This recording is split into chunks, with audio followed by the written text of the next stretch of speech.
Alright, so I got some more car parts for the Miata. So I know a lot of you probably know what these are. Maybe some people don't know what these are. So these are anti-sway bars, which basically when you're cornering at higher speeds, it helps eliminate some of the body roll in the car. And one thing I'll say is driving the MX-5 compared to the WRX, there's a ton of body roll in this car. Like it's a ridiculous amount of body roll. The car just kind of feels unstable in the turns. And one thing I noticed about the WRX, which probably has a lot to do with the boxer motor, the flat four boxer motor, is the center of gravity is much lower, which means when you're hitting corners and whatnot, the car's not rolling all over the place. So the Miata rolls like crazy. So I got these to kind of eliminate some of that body roll.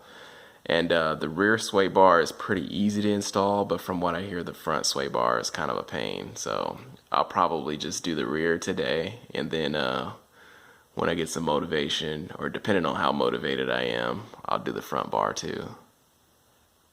Alright, so the car is on ramps.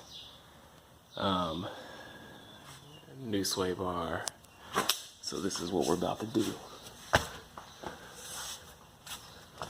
Actually, you can see it pretty good. So this is what I'm holding right here. This is the sway bar. So we got this, and right in there, this one right here. Same thing on the other side. So that was actually pretty easy to get out. So that little tool over there actually helps with bolts that are like, or actually nuts that are like really tight. So literally just 3 on that side, 3 on that side, and then this is kind of a comparison of what I'm replacing here. So you can see when you look at them closely next to each other, this one is pretty thin, this one's quite a bit thicker. This one I actually could bend it a little bit. I could actually bend this one with my hand, but this one I can't. It's supposed to be like 3 times as stiff from what I read.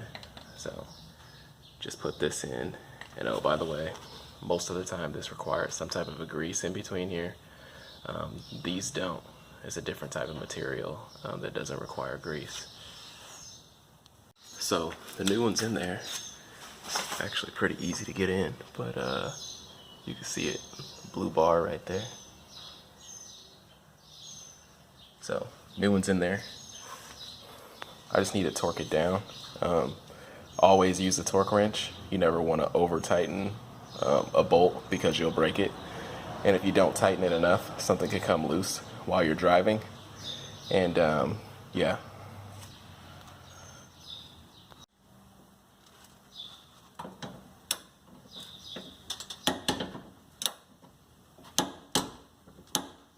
That's the sound you're looking for.